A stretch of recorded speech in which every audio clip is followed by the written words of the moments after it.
What is up, Packers fans? Welcome into our live pre-draft Q&A. You know him, Justis Mosqueda, acmepackingcompany.com. Follow him on social media at JUMOSQ. You know me, Andy Herman. You can follow me on Twitter at Andy Herman NFL. Justis, we're going to get into, I'm sure, a crap ton of questions today as we go through everything. First of all, if anyone wants to make sure that they get their questions in, make sure you get those super chats in. We'll get some member chats towards the end, but we'll try to get to as much as we can over the next 60 to 90 minutes, somewhere in that range. But Justis, before we kick everything off, A, how are you doing? And B, what are your top of the mind, thoughts on all things NFL draft? Sleep schedule's gotten weird. Same. I took a nap and woke up at 9 yesterday, and I've been up since then. So got my I'm not usually an energy drink guy, but when I do, and the yellow Red Bulls. So I got the kickstart going. Yep. So that's the type of season it is right now. Just up at 7 in the morning, and I'm just all right, I'll call people, I'll text people, I'll get all this stuff done. Just make sure I, cross your T's, dot your I's, all that stuff. For the most part, on my end, the work is kind of done. I mean, there's definitely guys in the top 100 I haven't seen, but I've seen all the Packers visits. I've seen, the super highly athletic guys that the Packers typically go after, all that stuff. So now I'm just kind of sitting back and relaxing. We're getting scouting reports and player profiles and stuff like that on all the visits up at APC right now. Didn't run the mock draft today, but I'll probably do it tomorrow. So yeah, I mean, that's kind of what my life has been recently, just catching up, getting ready for the marathon, man. I'm right there with you. It has been a crazy, I'm not a big nap guy. I mean, if I had more time, I would take nap. I'm not anti-nap, but I'm on a 4-hour sleep night right now. And then usually around 2 p.m., it's just my body's it just hits a wall. So it's usually been a 30-minute nap. And then I wake up way more tired than I was even before I took the nap in the first place. So it's going great, Justis. But it's all going to come to a head this coming weekend, which is, of course, very exciting. All right, let's get to all these questions, which I'm sure are going to be epic. Looking forward to these. Luke, coming in hot, got in at 12:05 p.m. today to make sure you got the question in. Is Justis Mosqueda still a number one Keyshawn truther? I think so at this point, because I think people are still one, I think he starts at outside corner over Hobbs, right? I agree. If push comes to shove, I think he starts over Hobbs, and I don't think that's the consensus with Packers fans. So I guess I'm still shoehorned into the Keyshawn truther situation. I mean, we'll see what happens on draft day. If the Packers take an outside corner, I mean, it's going to be hard to justify that and not move someone into the slot, even if you get rid of Jair, right? I think some of the comments that, not really that one. I mean, that's always a lingering issue, but the comment that Goot had about definitely making sure or wanting to make sure that they have Devontae Wyatt coming back next year, I think it's pretty telling, because I think that means certain players you're probably not considering drafting super high then, right? Like a Walter Nolan is a 3 technique. Yeah. Derek Harmon is a guy who can play the 3 or the 1, right? So, he could potentially be, a Kenny replacement, even if you take him. Kenneth Grant is definitely a nose tackle, right? But if you're going to pay Wyatt all that money, and it's going to be a lot of money, Wyatt and Walker are each going to get $25 million a year. That's the way player salaries are working. The top end of the market isn't rising very quickly because those players aren't getting to free agency because teams have all this money. So now what is happening is the mid-level players are rising rapidly in terms of player salaries. And that's definitely going to impact Wyatt. That's definitely going to impact Walker. Look at the Tershawn Wharton contract, the defensive tackle from KC, who I think signed with Carolina. Yep. Yeah, and then Nick Bolton, who re-signed with Kansas City. Those are the 2 examples I would point to for the Wyatt and Nick Bolton deals, and they each got 15 per. But I thought that was interesting because, yeah, I mean, means him. That means TJ Slayton, or not TJ Slayton, TJ Sanders. Sorry, the kid that they brought in from South Carolina. I think those are guys who are potentially off the board, just in terms of their needs. Because if they're going to bring back Wyatt, I mean, are you really going to spend a top 100 pick on another guy that can only play 3 technique? Because Wyatt can only play 3 technique too. So let me ask you this. Let Go me ahead. ask you this though. So there's the obvious, like, again, difference between sort of your nose and your three technique. In obvious passing downs, does it matter quite as much? Like, could you not throw out Walter Nolan and Devontae Wyatt, on the interior defensive line, knowing that it's going to be more of like an obvious pass play and just get after the quarterback? Yeah, you can, but how many of those opportunities are showing up on a game-to-game basis, right? Like, I think Wyatt would be a good example of this, right? I can't remember how many games Kenny and Slayton didn't play, but let me look up Wyatt's stats, because Wyatt didn't start last year, by the way, if you guys are keeping track at home. Slayton was. He played about 40% of the snaps, and he was mostly as that designated guy. So, yeah, I mean, you could take Walter Nolan. He's not going to play more than 40% of the snaps for you. Is that a smart deal when you're No. paying Kenny all that money and you're about to pay Wyatt all that money? And even if things do shake out the way that you want, No, either one I'd of say Wyatt or Nolan are going to play out of position. Like, yeah, I mean, it's a little different. I thought for sure, like the Quay Walker thing. He's coming back to Green Bay. They're going to do whatever they can to bring him back. Wyatt is a little surprising to me because, again, I mean, wait, look, 5 career starts sounds over about 3 right. years. So As soon as I watched Walter Nolan, my first takeaway was like, it's a little too Devontae Wyatt-y, meaning like they do too much of the same stuff, it feels. And again, when we hear today of like, yeah, Wyatt's just going to be back, it's like, I don't know that you have a huge need for another Devontae Wyatt type player. So I'm with you on that. Speaking of Quay Walker, this is a little tease. I had the opportunity to talk to Evan Williams today. That'll be the episode that airs for tomorrow. Ducks. And I always love asking, anytime I get a Packer on or like somebody on the team on, my favorite thing to ask is just, who's a player that maybe doesn't get the credit or the recognition that they deserve. And, you can go in any direction that you want with it. And his first name out of his mouth was Quay Walker. It was just interesting because we heard from X earlier in the off season of like, he went way further with it and said, he either thinks Quay is or is going to be the best linebacker in all of football. But, Xavier was over the top being like, yeah, this guy's legit. He can be the best linebacker in football. But again, first name out of Evan's mouth when asked that question was Quay Walker. So there's a lot of love and respect for, at least in the Packers safety room, for Quay Walker. But it seems like that is almost universal at this point.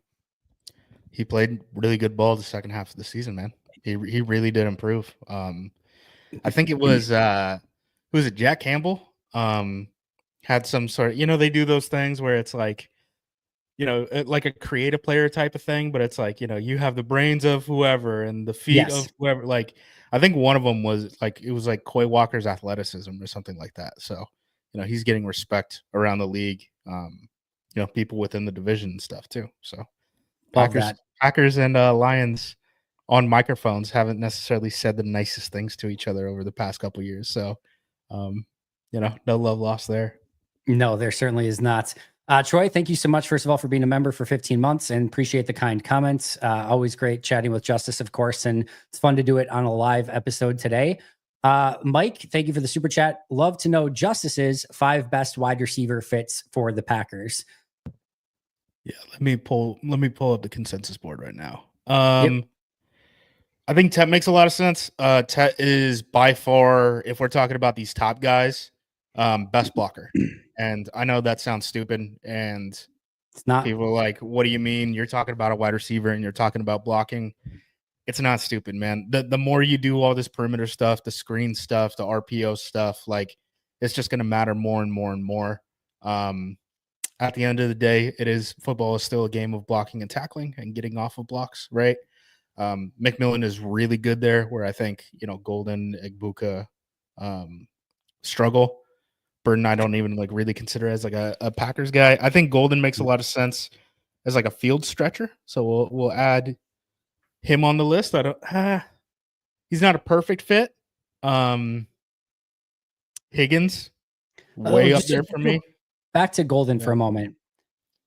If Golden's there at 23, we don't know who else is there or not there. Just Golden's there at 23. What are the percent odds that you think Green Bay takes him? Probably a good percentage of the time, but I think he's going to be a Cowboy.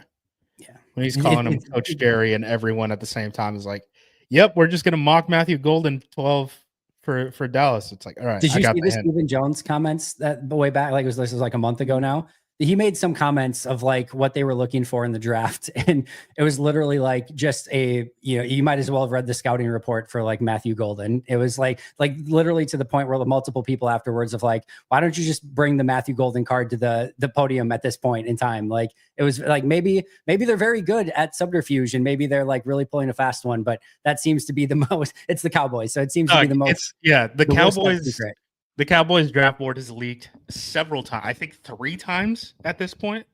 Like published on Blogging the Boys, which is, our sister site covering the Cowboys, like documented. One time I believe Jerry Jones just like held up the draft board, right? Yeah. I think that was the Jalen Smith draft. Well, there was the one, was it last year or 2 years ago, where they had like was it like the color coding for different, was that them that I think they had the color coding for like different players if there was like a personality issue or an injury issue or something like that, and you could kind of see if there was anyone that was very Cowboys. So they got big mouths, right? Like it's the whole Cowboys thing. So I think they like Golden. So McMillan, Golden, I don't think Golden's going to be there. Higgins is like exactly what they need. Big guy, can run. I mean, we're looking for a Christian Watson replacement. I mean, that's really what the Packers are in the market for.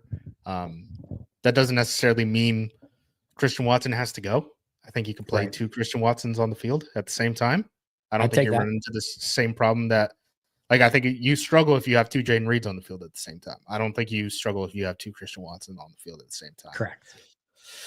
That is what 3. I was going to say Isaiah Bond because his name was right above the guy whose actual name I was going to read off. Definitely not Isaiah Bond. If you guys haven't caught up on that yet, the sexual assault stuff that he turned himself in for the day after he was in for the Packers visit, Dan Brugler didn't have him going in his 7th-round mock draft. And who just did? Daniel Jeremiah dropped his top 150 prospects in this class. Didn't have Isaiah Bond in there. So I'm going to assume that is word from the league getting back to them saying like it's not happening until this legal situation is solved. Torrey Horton from Colorado State, I like him a lot. He blocks a whole lot better than you would expect for a guy who's not very big. He also ran a 4.4 coming off of an ACL tear. That is incredibly impressive. He is faster than that. I think he makes a lot of sense. I'm just going to throw a name out there for the I mean, what about Royals? Royals to me is like not a Jade Reed. Honestly, like I would play him in the slot. Like I don't have an issue with Royals. I just don't know how the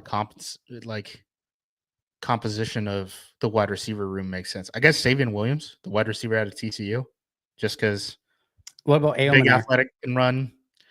Yeah, I just don't know how high he's actually going to end up going. Yeah, I mean, he makes a lot of sense. I mean, there's some stuff with the injury concerns, right? He's had like 3 major injuries in his college career or in his career because dating back to high school. I think DJ had him like super late in the 150. So he had him like a 5th-round pick or something like that. So I don't know how high Ayo Manor is going to end up going. Did you see Tesla is in the top 100 for Daniel Jeremiah today? Sure did. One of the first things I screenshotted when I was reading the thing. Yep. Send that in the group chat and then was like, the hell? Yeah, that was interesting. I didn't see that coming. I mean, hyper athletic dude, quarterback convert, transferred up, only played at the slot for Arkansas. I mean, I assumed that he was going to be a like 6th, 7th-round guy, primarily as like a special teams dude. Like I thought that's how he was going to end up hanging around. Top 100, you're going to have a plan for him. He's going to be a real player for you. You need him to produce on offense. He's never done that before. Yeah, even at the college unless level. you're Mac Hollins, where you're basically a special teams guy that can also give you like number 4 wide receiver reps or something. But yeah, that's a lofty pick in the top 100. Top 100? Yeah, I mean that's my issue is the top 100. Yeah, I get taking the Jeff Janis late in the draft because you're doing the dice roll on maybe he could be something on offense, but until then we're just going to play him on special teams. Top 100, you better have a plan for the guy. It's kind of the same thing to me. The Porter kid, the corner for Iowa Yeah. State, who Yep. played wide receiver, moved to corner.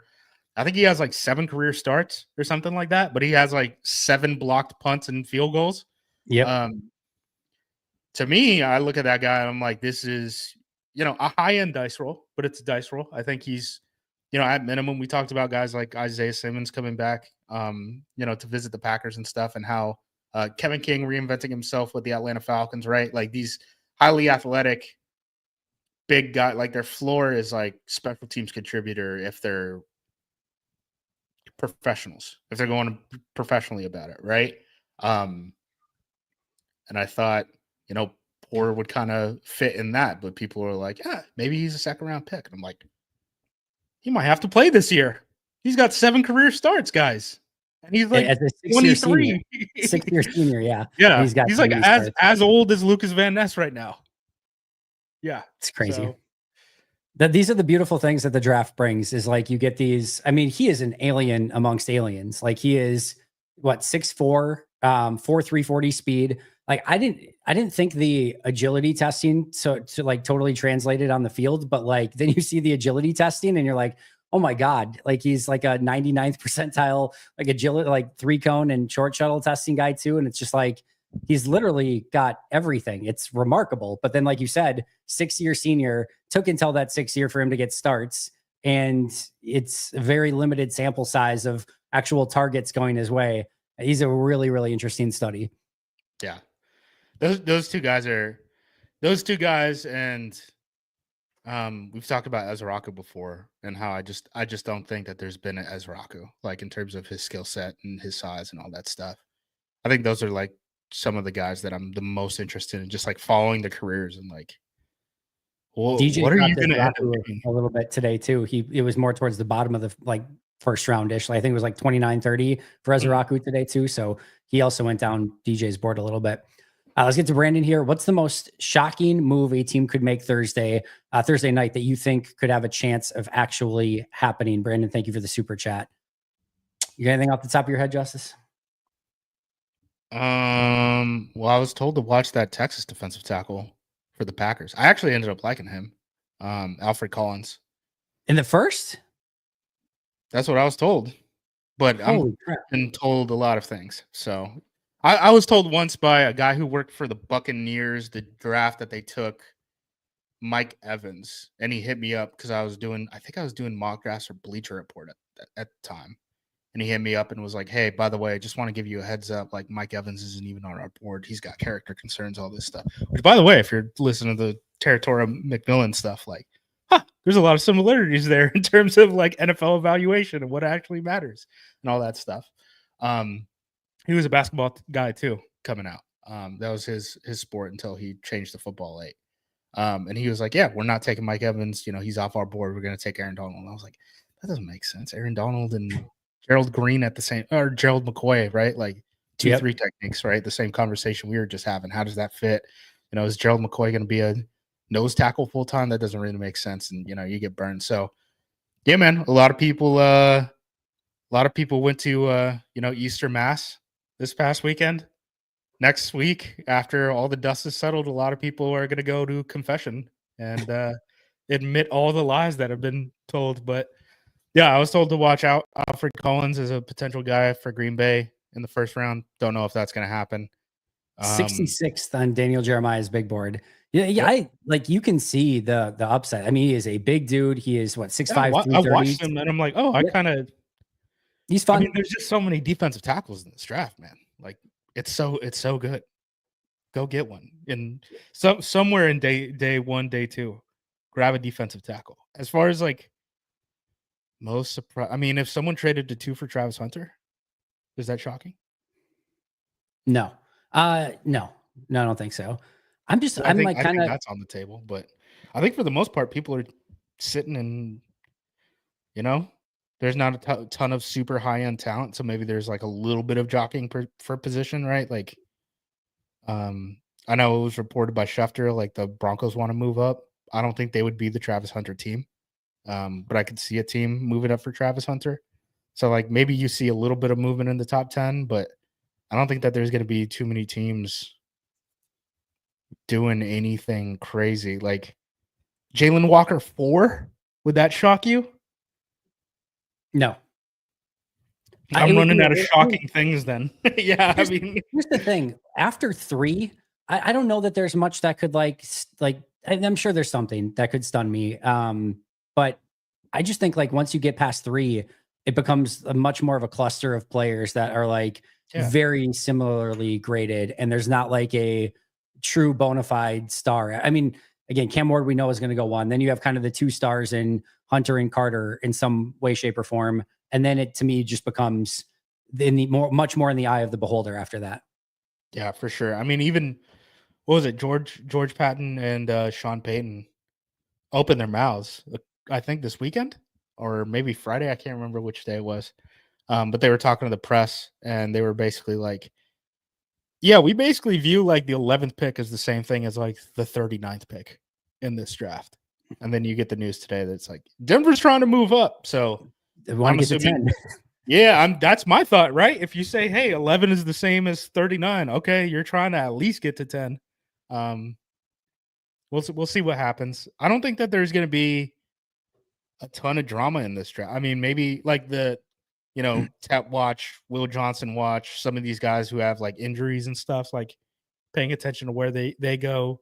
The Shedeur Sanders thing, I think, is just going to consume a lot of the time on the draft, but I don't think that there's going to be anything like crazy shocking. Like, I don't know, maybe the Steelers do something crazy where they're like, Tyler Shuck, that's our quarterback, right? But I don't know.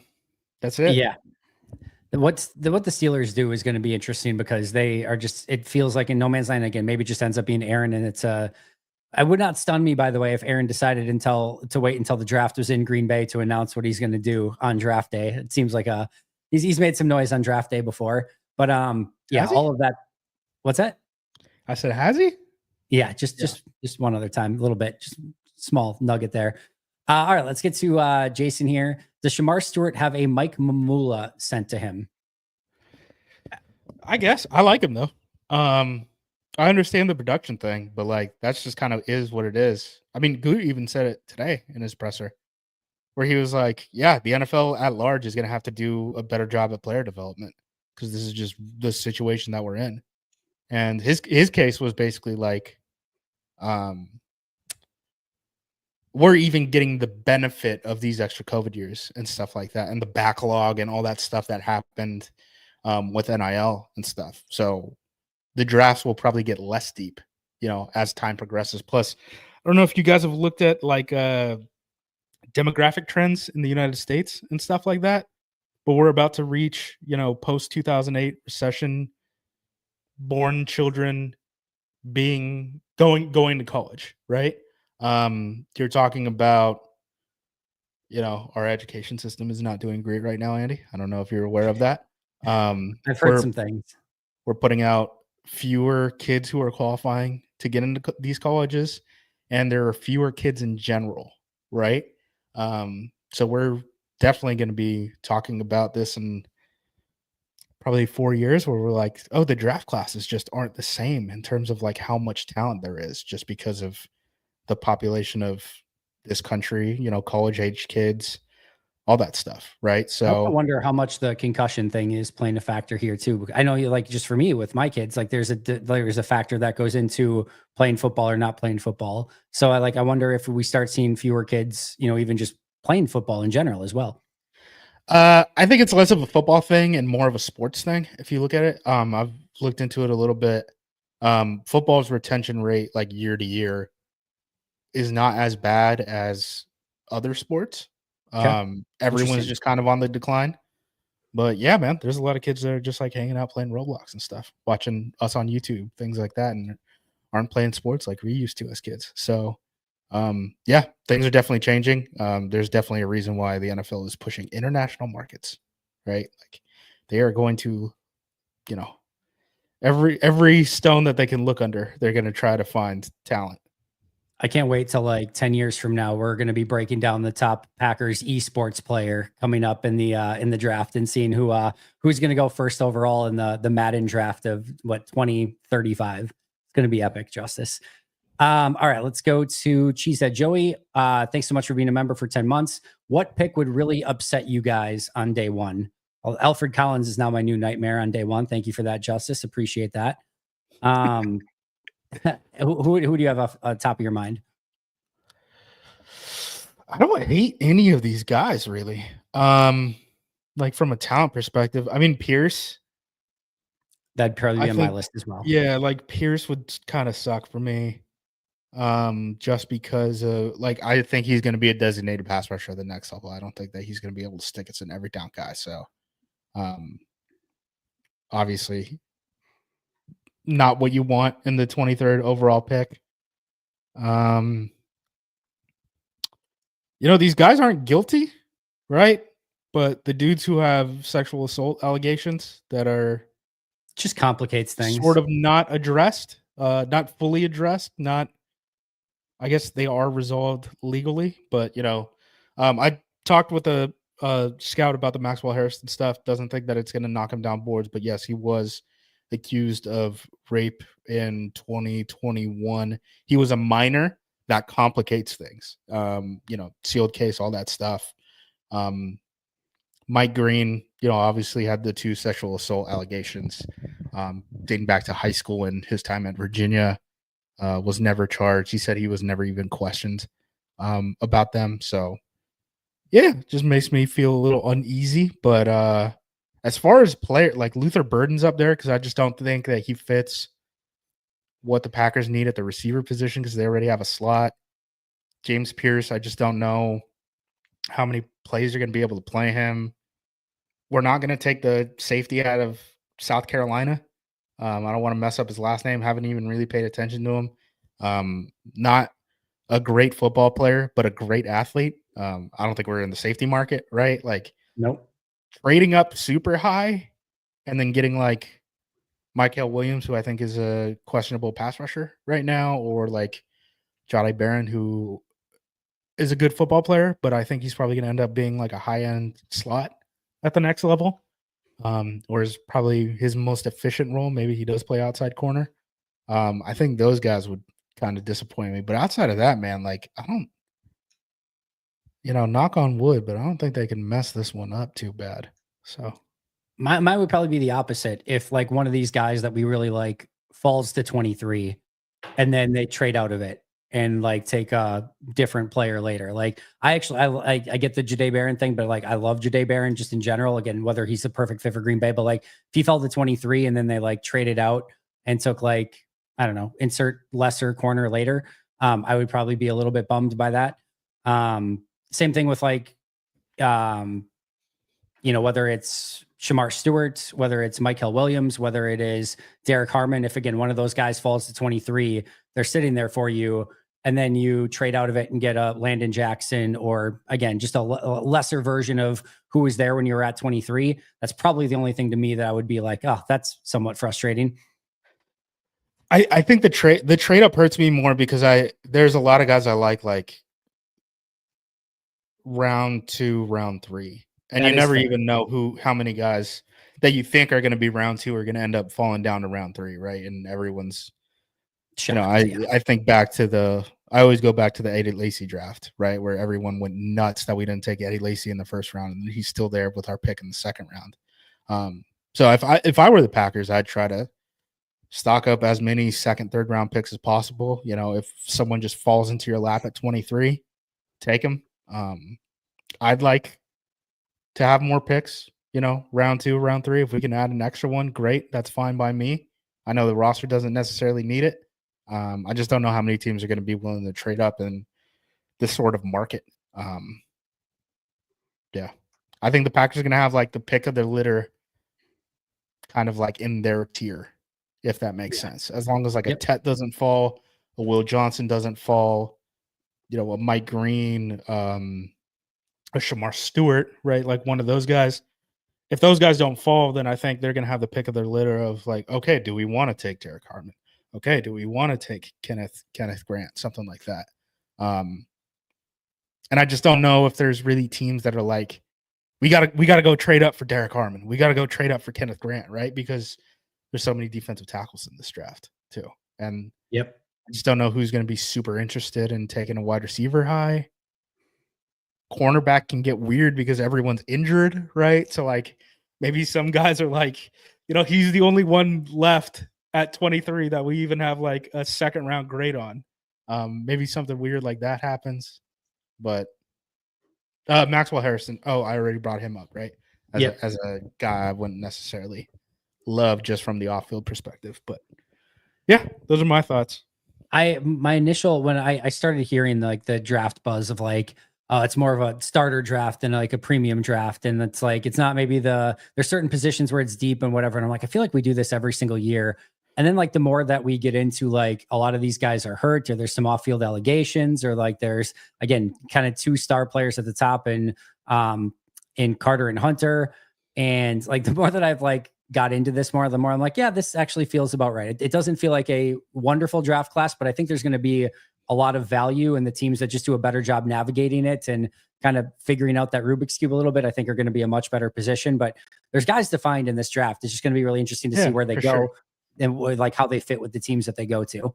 Like I said, I like guys who I like a lot of guys who are being projected in the second, third round. Like that's a good spot to be picking in. I don't know if 23 is a great spot to be picking in. I guess it depends on who falls, right? But yeah, that's just kind of my opinion on how this stuff shakes out. I was surprised.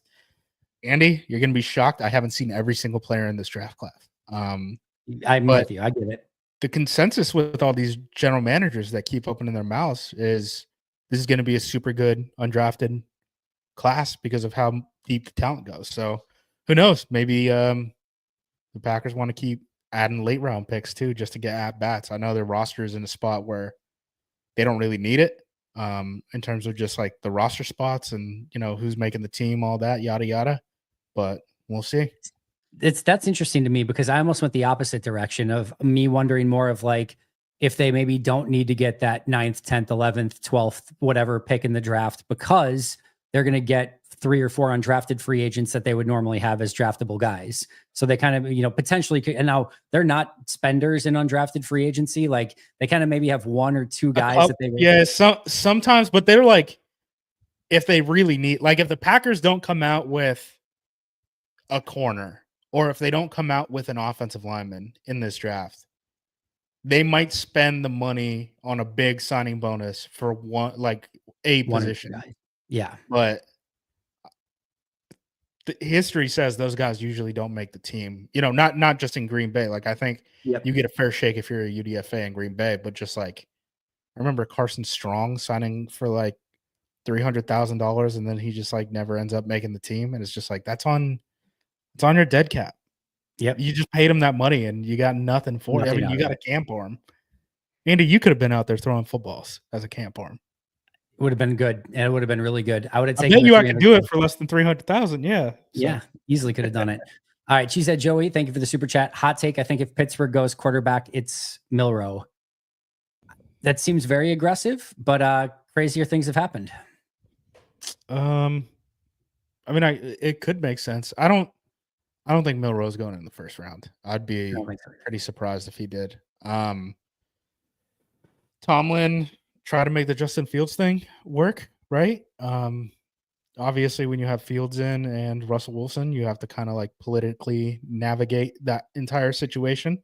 Arthur Smith doesn't seem to shy away from a scrambling quarterback.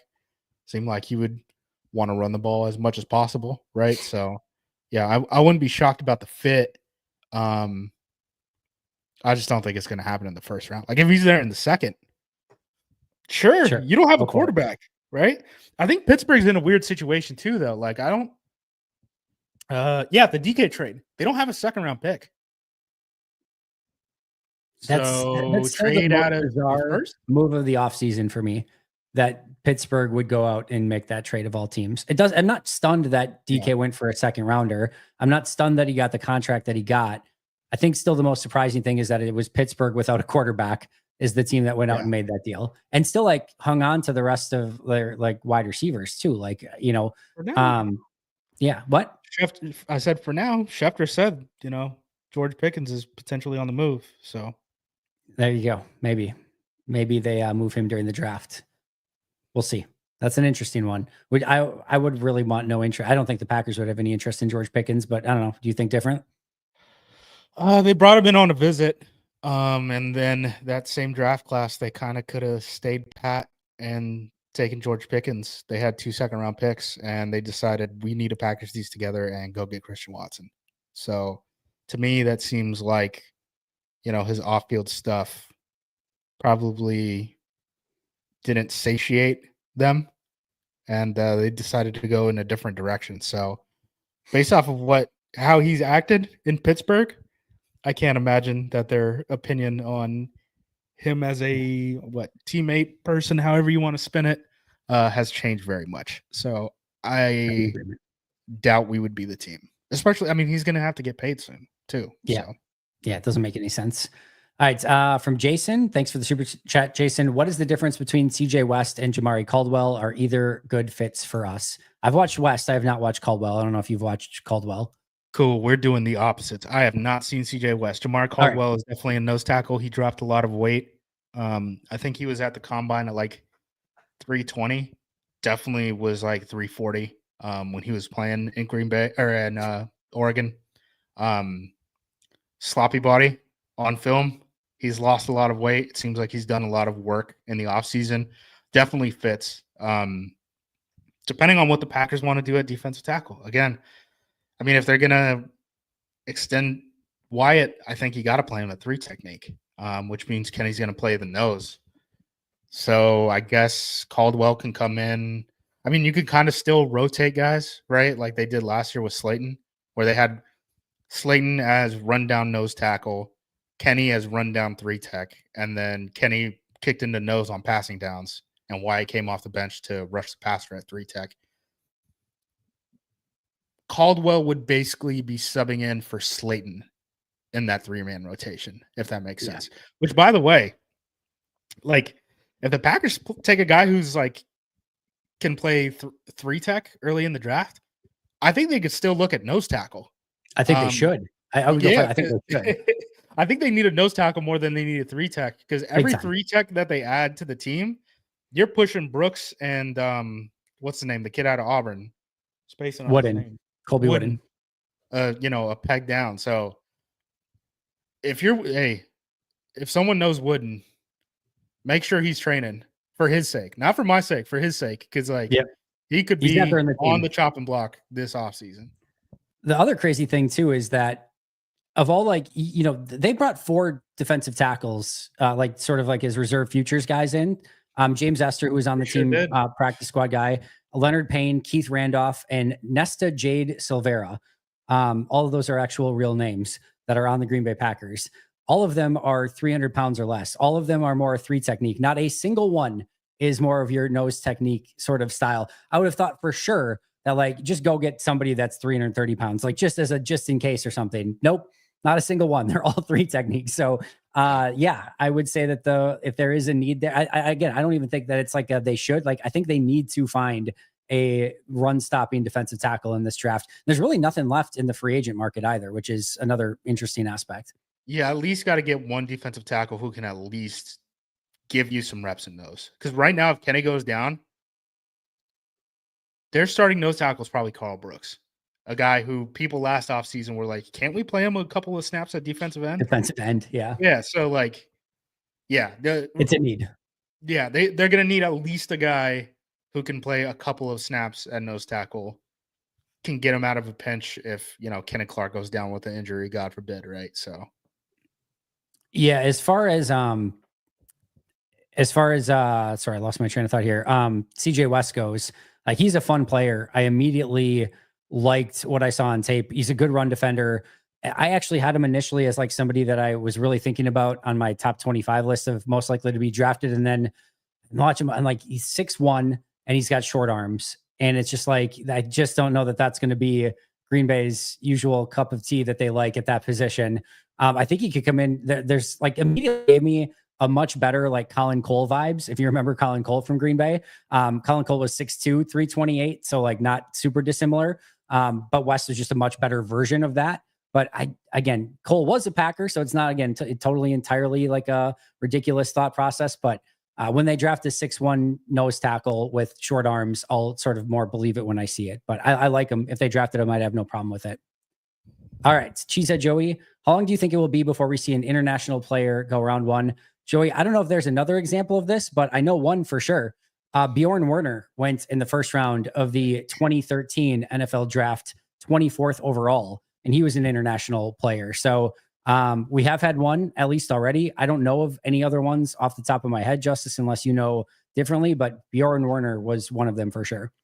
Trying to think of like Canadians, probably like military brats and stuff too, right? Like if you want to count like RG3, Okinawa's Did you- finest, but I don't know if that counts. I'm wondering if he's asking outside of the structure of college football, which I don't know if we will in the next decade, because I don't think the European League's getting a lot better, right? Like, the Barcelona Dragons, all those teams and stuff like that. They're getting real like former NFL head coaches and stuff working out there.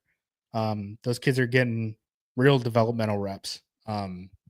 With that being said, if you're in the youth system and you show something special at 18, you're probably going stateside for an education. I mean, there's lots of places now that are working in like Norway and stuff like that, and they're having lineman camps, and they're just kind of getting kids ready to be college football players, just based off of kind of like height, weight, speed, academics, and stuff like that. Yeah, like didn't play in America. So if you, man, oh man, yeah, I don't think it happens within the next decade, man. Because I so don't you think have so to be either. 3 years. You have to be 3 years removed from high school. What are you doing within that time? It can't be college football. It would have to be a sport convert in some way. Maybe you get one of these freak athlete guys that you find with like because like there's a pipeline right now, right, with like NBA Africa, right? And a lot of those guys are kind of converting to football after they've already converted from soccer to basketball, because then they kind of just get outsized in basketball, right? Where it's like, oh, I'm a power forward, but I'm 6'4". And that Yep. works here for the NBA Africa camps and stuff like that.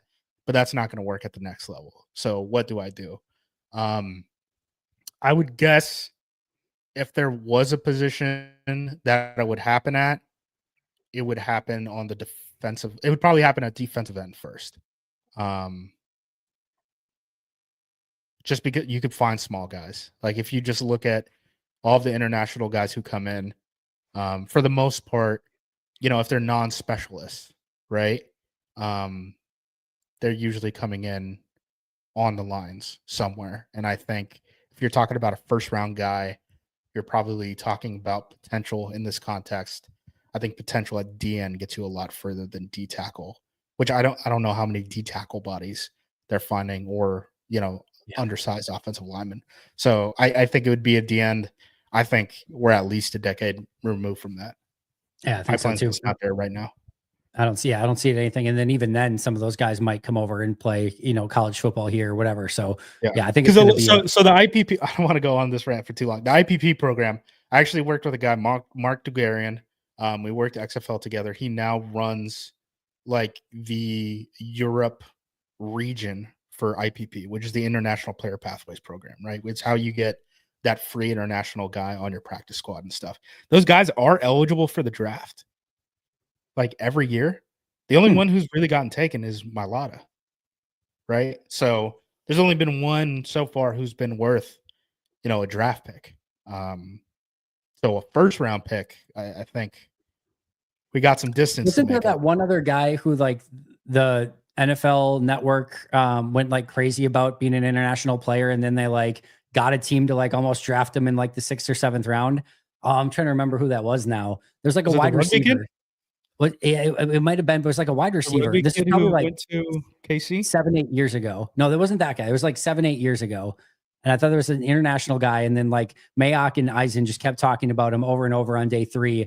And then it was almost like a wink and a nod when some team took him in the 6th round because Oh, they're Moritz Boehringer. Boldinger. Yeah. Yeah, he played in it was the German league back then. It was Yeah. GFL. Yeah. There you Played go. for the Unicorns. I can't remember the city's name, but he played for the Unicorns. All right. See, we're figuring this all out in real time. This is epic. All right. Nat asks, would you choose Tet in the first and defensive lineman in the second, or defensive lineman in the first and Higgins in the second?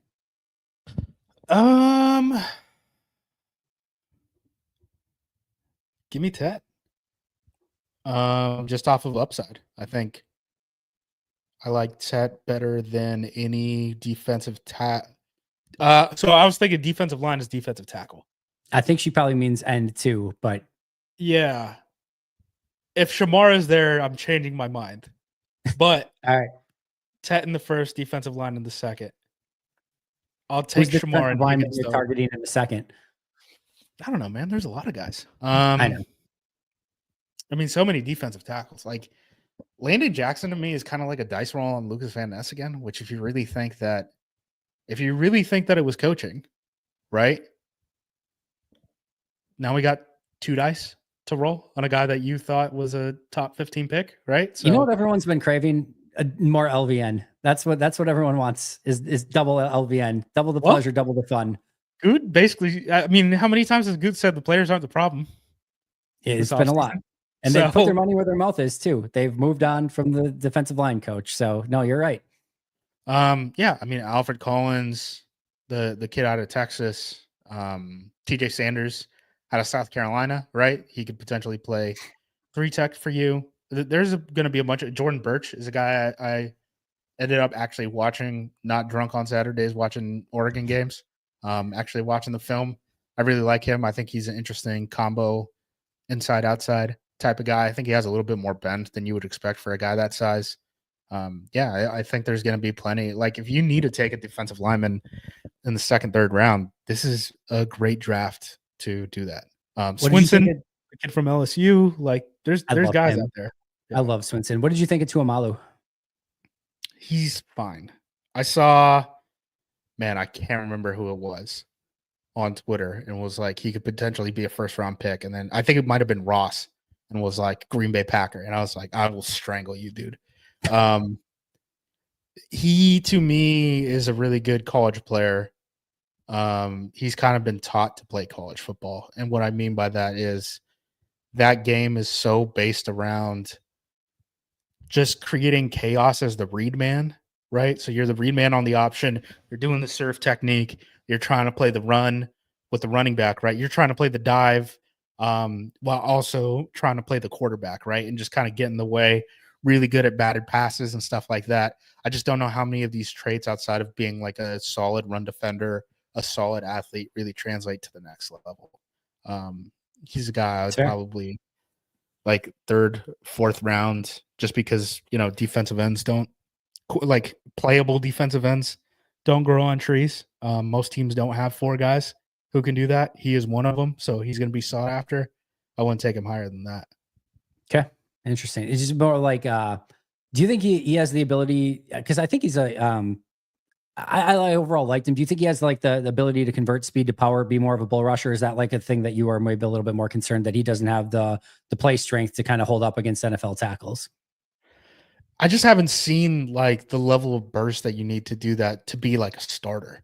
I think that like he's going to hang around. Like he's going to have like a for sure 7-8 year career hanging around. I just think most of it's going to come off of the bench.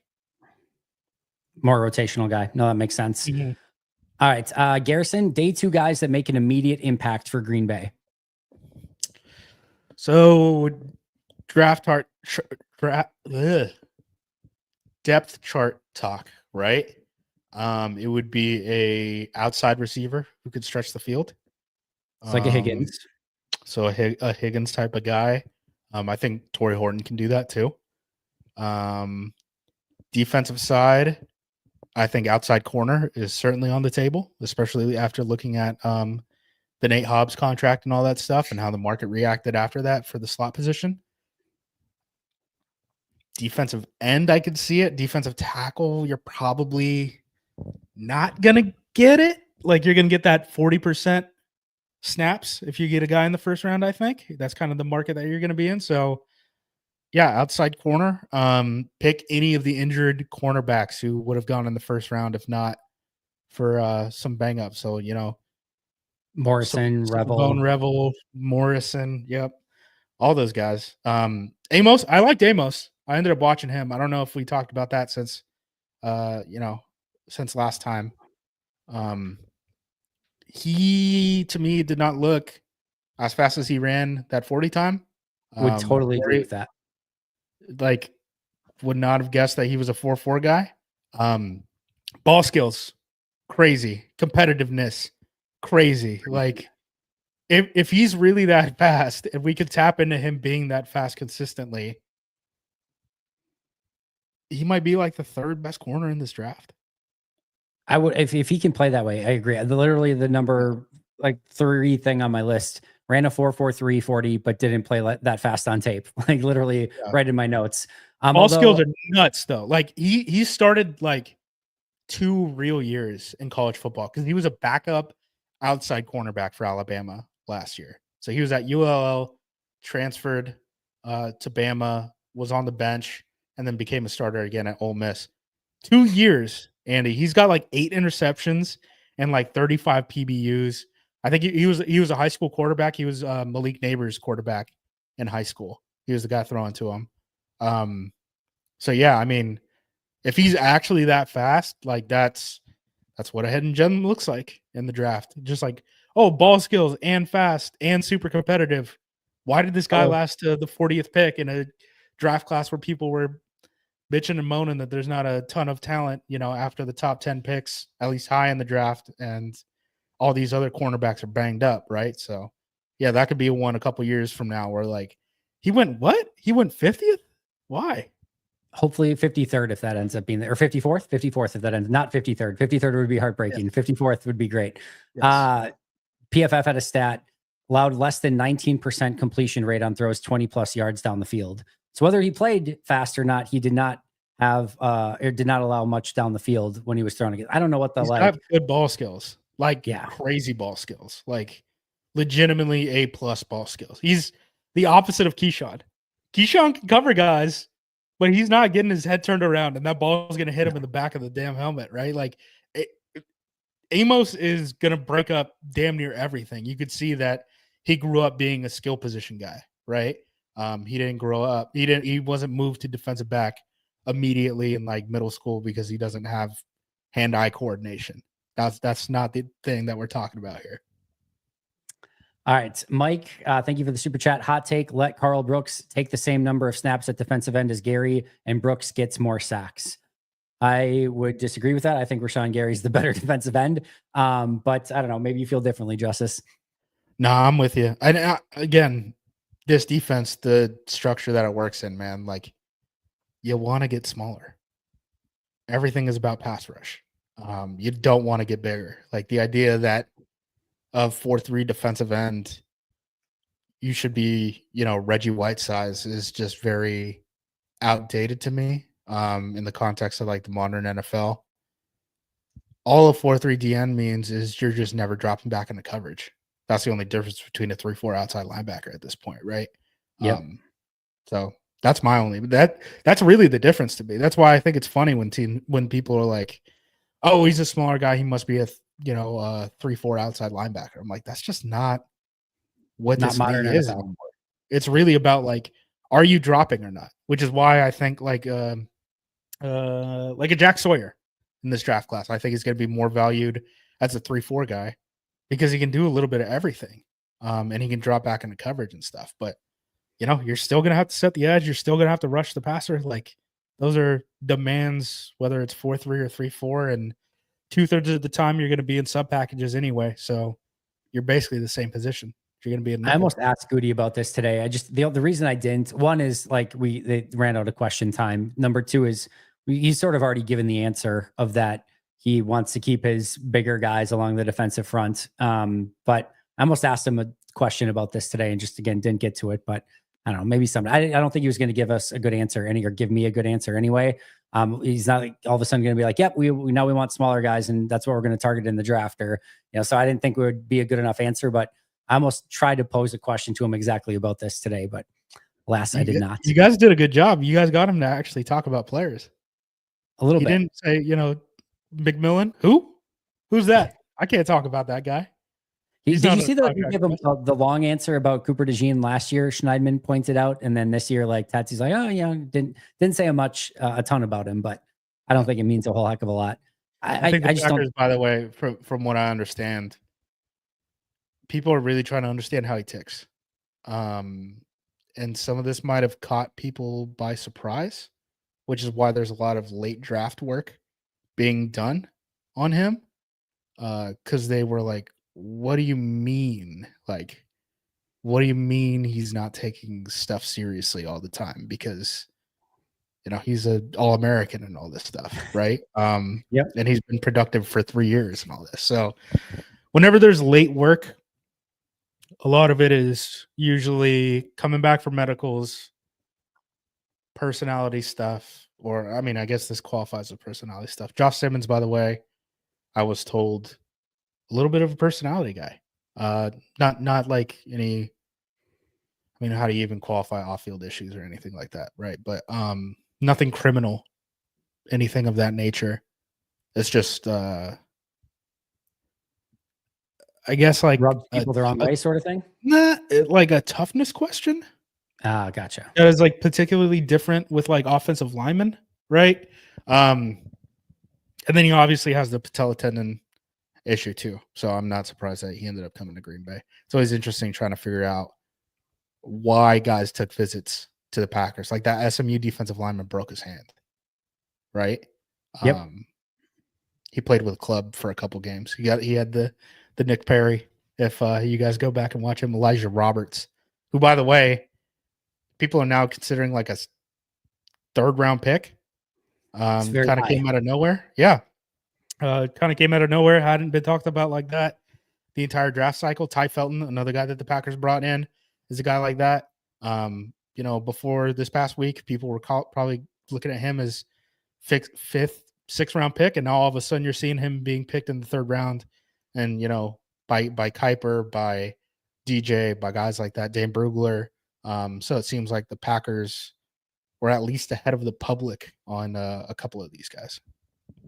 Yeah, that's going to, again, there's usually a reason for a lot of them. Michael Williams had the ankle injury this past year. So I think there's a lot of reasons why you would bring some of these guys in. I think the tattoo is just a very unique player, and just getting a look at him in person just to kind of see, again, what he kind of looks like in person certainly helps as well. But I would have no issue if Tet ends up in Green Bay. I'd be pretty surprised. I don't know if I would say stunned or shocked, but I'd be pretty surprised if Tet ends up in Green Bay. Not because they don't like him or anything like that. Just I think he's gone. I think that's probably the bigger reason. I just have there's some people that I talk to and they're like, come on, be for real. He's going to go in the top 10. And then I have some people that will hit me up and be like, would Green Bay do it? Because I can't figure out who wants him. And I'm like, so I got no idea. We'll figure it out on Thursday. I'm not going to be able to answer that question. You mentioned earlier that there's not going to be like a ton of drama. I agree. I don't think there's going to be a ton of drama in this draft. I just think it's going to consistently be like, I have no idea who's going next. And it's going to be like one of these like 10 guys at every spot, but like which one it is, I think that's what's going to be more intriguing. Of like, there are so many guys in this draft that if you said went like late top 10 or like early or like late 20s, like I would be like, yep, sure. No, not even questioning it whatsoever. Yeah. Like again, if that Texas D tackle goes late first round, if Jordan Birch goes like late first round, I'm not going to be shocked. It's a lot of eye holder stuff. Yeah. So no, sorry, I didn't mean to cut you off. I don't know if I can name 5 football movies that I've seen. I've seen Draft Day's bad. I've never seen Draft Day. I don't think I ever want to, just based on what everyone says. Yeah, I've seen Remember the Titans. I've seen Little Giants. And then I don't know that I've seen. What's that? I said strong start. Yeah, I don't know that I've seen much more than that, to be honest. I don't watch a ton of movies. I watch a lot of tape. I don't watch a ton of movies. What is Longest Yard? Does that count as 2 of them? You haven't seen either of them? No. Either of them. Any Given Sunday? Have not seen it. The Program. I'm not a Rudy guy. Those probably would have been my 5. I think one of my things is like when I don't know, for me, I watch so much football that's like, so like the football in it itself has enough drama. I don't feel like I need to go watch a movie of football. I see all of the football stuff I need to see on the football side. So when I actually have the time to sit down and watch a movie, it's more science fiction, fantasy, drama, something like that. And I get some of those are dramas, but it's not. I don't crave a football movie after literally spending the entirety of my life just watching football stuff. I will say, there's a big football movie that's about to come out. Did you know about this? I don't know that I do. Jordan Peele's next movie is going to be like some sort of horror movie about a football player like selling his soul or something like that. So Let's I'll do it. probably go watch that. But That sounds outside of good. that, yeah, it's going to be tough to get me into theater. I didn't see the Kurt Warner movie. Tell you that. Did you see the green and gold Packers one that what was it? Culver's made? Nope. Yep. I Did didn't not see see that one that. either. No, I am very limited on my football movies. I like literally You got to watch the program. Watch the new what do you call it? I've not seen We Are Marshall. We Are Marshall is good. I did way back in the day. I did see Varsity Blues, so I guess that's a third one I've seen. I've seen Rudy. Friday Night Lights? I've not seen Friday Night Lights. I've seen Gotta Rudy. watch Friday Night So we're up Lights. to 4. How old are you? I've not seen The Blind Side. I've How not old are you? seen. I'm 41.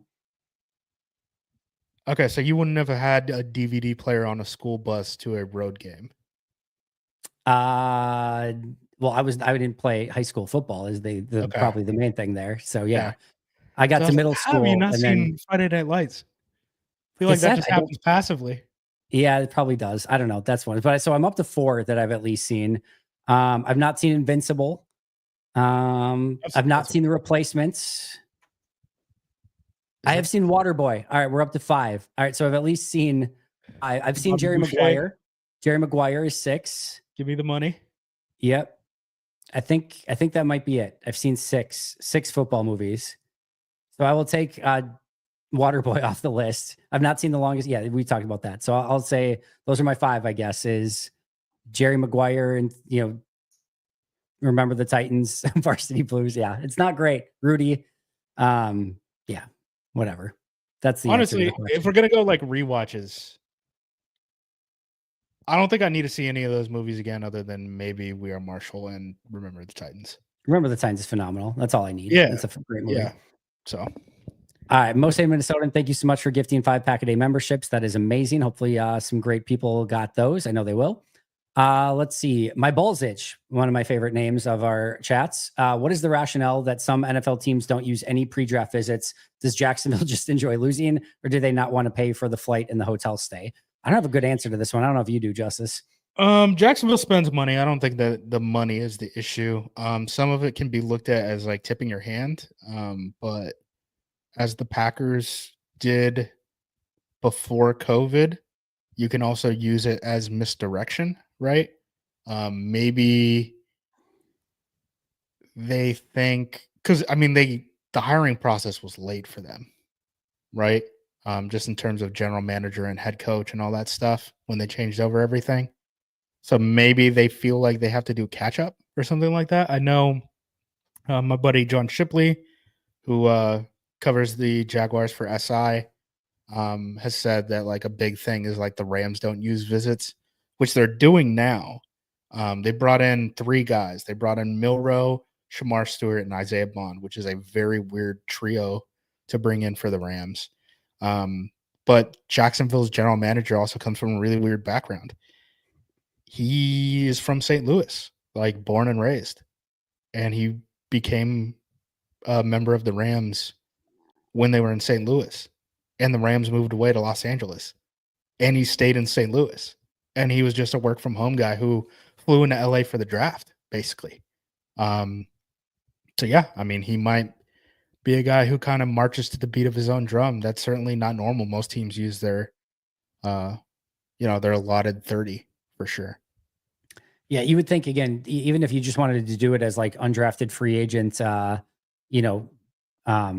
recruiting, basically. Yeah, if nothing else, like that would be more than well worth it at that point in time. Or again, just bring in 30 guys at one position, like your biggest position of need. It's not going to be a tell if you bring in 30 guys, like all of them, I guess, other than the fact that you're telling like the Giants just did that, right? Where they're like, oh, Shedeur Sanders is going to have this like late workout. And then it's just like, no, every quarterback is going to have a late workout with the Giants. This is just what they're going to do. So Yeah. Yep. Got to find a way to make it work somehow would be my ultimate answer there. But, we'll see if the Jaguars have some sort of formula that they're working on an entirely different level that we don't know about. What would you trade for Jeffrey Simmons, Justice? I got to look at the contract first. It is. I mean, he's probably going to want a new deal after he gets traded anyway. It doesn't really matter. That's a very good point. Like maybe you get him for a year, but he's going to want a new contract by 2026. I'd give up a second for him for sure. I don't think I'd give up a first just because there's so many deals that are going to come up for the Packers. I also think that trading for Jeff Simmons certainly complicates the Devontae Wyatt conversation because you guys got to remember too, like Kenny Clark just got a new deal and yeah, we can get out of it and all that stuff. We've built up a lot of dead cap around Kenny Clark over the years, which is one reason why he got that extension in the first place, right? So, yeah.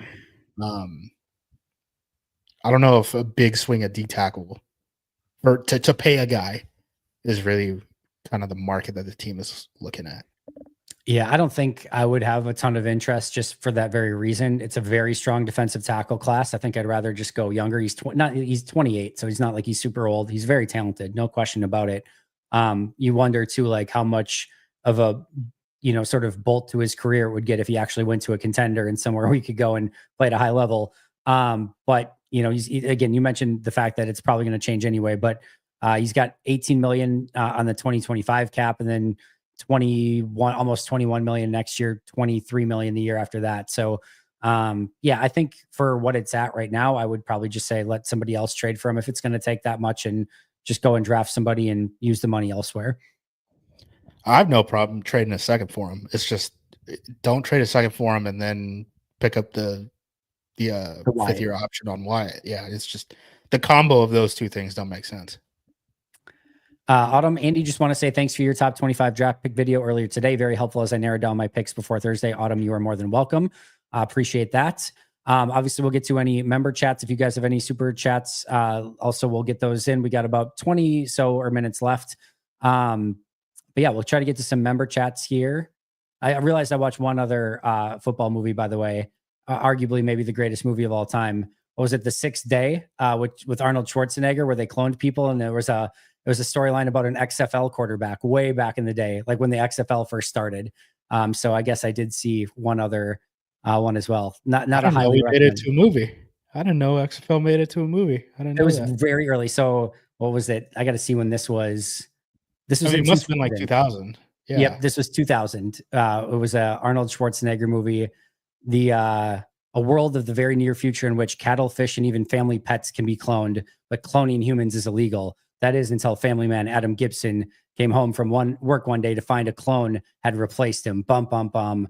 And they were also like, these big time XFL teams were cloning players in case somebody went down with a ACL injury or whatever, they would have their clone able to come in and this is back in 2000. I watched this, so I might be getting some of the details slightly wrong here, but the bigger point is it does not matter at all because nobody's probably ever going to watch that movie ever again. So says you, I might throw that on after this. There you go. That it's probably better than Draft Day. Although again, I have not seen Draft Day, so I can't. It's not good. Can't You're speak not to it. A damn thing with that. I watched it because my girlfriend at the time was like, "You're doing draft work and stuff." I was doing the Bleacher Report stuff. She's like, "We gotta go see it. We're gonna go see it." I was like, "That was the worst thing I've ever seen in my life." Yeah, I don't need to see it. I'm going to get too mad and frustrated, I think is probably what would happen. Ben's still curious to see how Jacksonville with Cohen goes. I'm intrigued as well. Man, that franchise needs a shot in the arm and to figure out something. I don't know if Cohen is it. We'll find out. What are your thoughts on Cohen, Justice? Nothing really. I mean, seems like a bright guy. Seems like he's working hard. I don't know that much about him.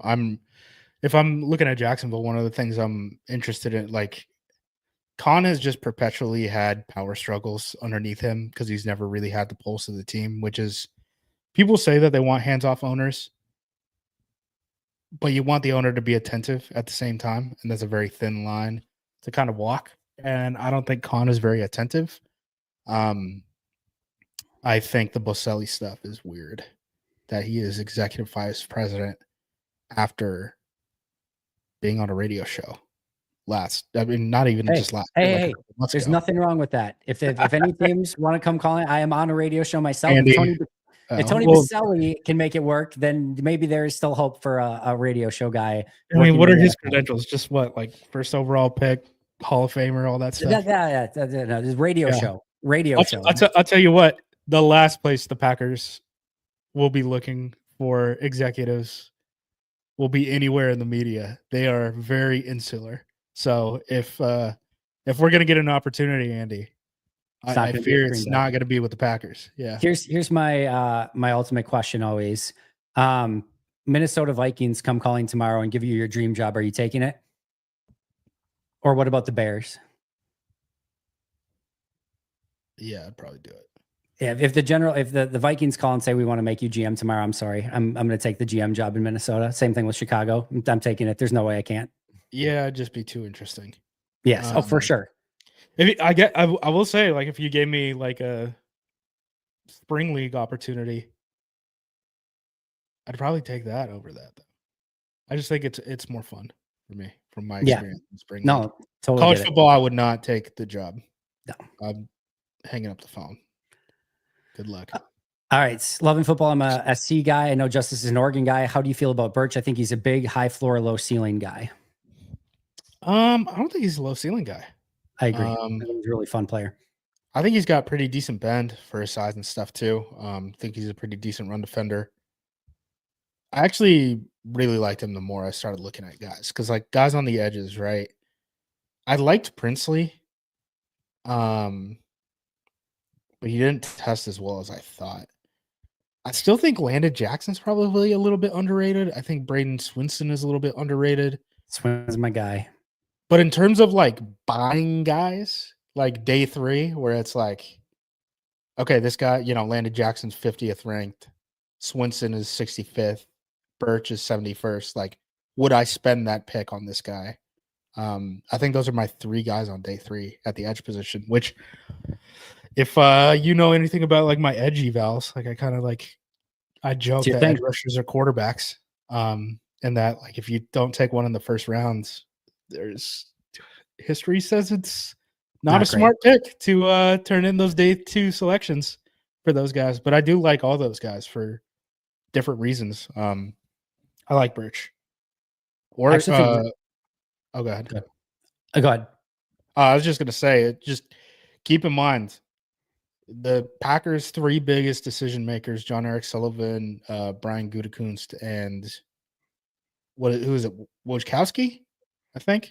Isn't it the former Ravens guy? Well, Milt runs pro personnel. Oh, he does pro personnel. But they're 3 top decision makers at the college level. All went to Eugene for a pro day, and so there's either a lot of guys that they're interested in, or a couple guys that they're super interested in. And Birch is the only guy who they brought in on a visit. So worth noting. Yeah, I liked him a lot. I actually think the defensive end class is underrated, despite it. I know they talk about defensive line a lot, but like first 3 rounds, if you just take a defensive end, like I'm not going to be upset by it. I almost like every single one of them to a T in some way. Outside of maybe again Pearson round 1 would be a little bit disappointing for me. Landon Jackson, I don't know. I'm torn on him a little bit more. But other than that, like I really like a lot of these defensive ends and would have almost no issue with any of them. And Birch was a guy I really liked. And then who did you just mention? Now that I'm trying to blank. Swinson? Yeah, Swinson is the other guy that I really liked in this draft class too. But yep. Yeah, it's a fun class. All right. There's another one that I saw here. Okay, Tank asks, if this is supposed to be a weaker draft, why do the Packers want more picks this year and not potentially a better pick next year when trading down? I don't believe it's a weak draft. I think it's a weak draft at the top, which I don't even think necessarily hurts the Packers. Because again, like a lot of their positions of need overlap with positions of strength in this draft class. So like if you're sitting at 23 and a Derek Harmon is available, that's pretty good in any draft class, right? So outside of receiver, I don't think there's a position where it's like, oh, I wish the draft was just a little bit better at the position for pick 23. And then after pick 23, there's guys out there. There's plenty. Like, you can get a Higgins in the second round. You can get a Torrey Horton potentially in the third at wide receiver. We've just been talking about, for an hour about the defensive tackles, linebackers. There's cornerbacks that I like Trey Amos and stuff like that. I haven't dug as deep at cornerback as some of the other positions, but there's plenty of guys. Like offensive line. I think offensive line is a pretty deep class. Yeah. There's guys like Wyatt Millum, who I like a lot. Wyatt Millum shut down Abdul Carter super early in the season when West Virginia played Penn State. People are going to move him into guard. He's being projected as like a 4th, 5th round guy right now. Like, okay. Give me him. There's talent. Yeah, there's talent out there. So I don't think it's weak. I think it's just not star-studded. Well, I will say, if I'm like in the Raiders position at 6, I'm like, I wish the draft was a little bit more talented where I'm picking, right? But where the Packers are picking and beyond in the first round, I don't think it's the composition of the draft is hurting them by any means. If Goody's kryptonite is first-round players, there's not any first-round values there for Goody. It's going to be his best draft ever. It's going to be a bunch of guys like Edge Cooper and Jaden Reed and Zach Toms, and it's going to be the ultimate Goody draft. It's exactly what we want. All right, you say that, but what if we're talking about the mid rounds are super deep? What if it's all 3rd round picks though? What if it's all 3rd round picks? The curse is broken. Sean Ryan's a legit guard, and Tucker Kraft's a really great tight end. I think Marshawn Lloyd's going to be really good. The 3rd round is where they get frisky. They do a bunch of weird stuff. Kyrie Thorntons and Richard Rodgers and Tyron Hoppers. And it's usually when they have double picks in the 3rd round is when they are like, oh, we got house money. We can just do whatever we want. And they get, or Josiah DeGuara was not a double up, but like that was like 3rd round is their frisky round. Like, you don't know what the hell they're going to do. Well, but Pro Football Focus said we took 2 fullbacks in that draft. So it might've been a double up between AJ Dillon and DeGuara. So true story. Man, that was a draft that after Love, which again was just a lottery ticket, that was a tough one to understand at the time and did not age super well. Andy getting fancy with the Evan Williams on the pod. So yeah, I had an opportunity to talk to him today. That'll be on tomorrow. For members, it is already up there, so you can check that out. But for everyone else, it'll be up tomorrow morning. RJ, thank you for the super chat. What would y'all give up to see Green Bay's draft board right now? Oh man. So beyond being able to sleep I don't even know if it would help me sleep at night, because then I would try to like reverse engineer and try to figure out who the heck we're going to get at 23 and be super annoying, blow up everyone on my phone, and they would hate me because they definitely don't want to talk this week. It would help with work, right? If I could get all the scouting work done between now and then on who the draft picks were, that would be nice, but there's no promise of that. I would give up so much to see like the 2010 draft board, like the 2018 draft board. Like I would give so much just to see how they had them stacked, go player by player. Like that stuff would literally be like crack cocaine to me. I've never done crack cocaine. I'm assuming that you get a high. I would get quite the high from getting any draft board in the history of the NFL draft. I would be all the way in. Yeah, you could take like a month off of my life. I'm trying to think of something of value, right? That I would like trade. You could have a month. There you take go. a month. Give me the draft board. I would do. I don't know what the thing would be, but I would be at the negotiating table and we would find a way to make a deal, is what I would say, to either get in the draft room or to to even get old draft boards. I would do some horrible things to see what they, kind of what they were thinking at the time. I think that'd be like just the most unique, most interesting thing that you could possibly do. Daryl, thank you so much for becoming a new member. Appreciate that. Love and Football. Why are the cornerbacks in rounds 3 to 4 so gross? I don't know if they're gross. I just don't know. There's a lot of Packers-y type corners in that range. But I think there's still some really good players in that range, especially again, there's going to be probably somebody who falls. There's a lot of different ways that could go. Yeah. Porter. So I'm just looking at the guys on the consensus draft board right now. Porter, again, I think he's kind of more of a special teams dice roll. Special teams plus dice roll. Jacob Parrish, the kid out of Kansas State, I don't think he's a Packers type, too small. Denzel Burke, not a fan of the kid at Ohio State. I've heard Noel Williams is good. He was surprisingly high on DJ's board, and I asked about him, and some people were like, "Yeah, he can play." Haven't seen him, but after that point, I don't really have context for these guys. I didn't go that deep, so like after about the top 100 guys, I'm kind of tapped out at the cornerback position. So I liked Noel Williams. I didn't love Noel Williams, but in the third, fourth round, he comes up, tackles well, good with vision on the quarterback. I think would fit Green Bay's system. It's somebody that you would expect to be in that kind of third, fourth round range. Would have no issue if Green Bay took a flyer on him at that spot. He's a good player. I didn't love him, but I thought I know a guy Tyler liked was Blyle Cone, the kid out of There's Western been a couple. I think Morley liked him as well. Yeah, I hadn't seen him, but Tyler seemed really excited about him. I can't remember who he. Maybe it was Ohio State. He went like man to man with Jeremiah Smith, and seemed like he won a couple of those battles. So yeah, that's my thought going through the bottom of this list. All right, if you want to get any super chats into it now, we're gonna head out here in just a moment. There's a couple good questions here at the end that I want to get to, and then we're gonna get out of here. Ben starts by saying, if the Lions offered their 2025 third round pick for Jair, would you take it? It's a no brainer for me. I would absolutely take it. Yeah, I think so. I think you want to get off the contract and you want to get an asset. So you've made it. They want to pay that money.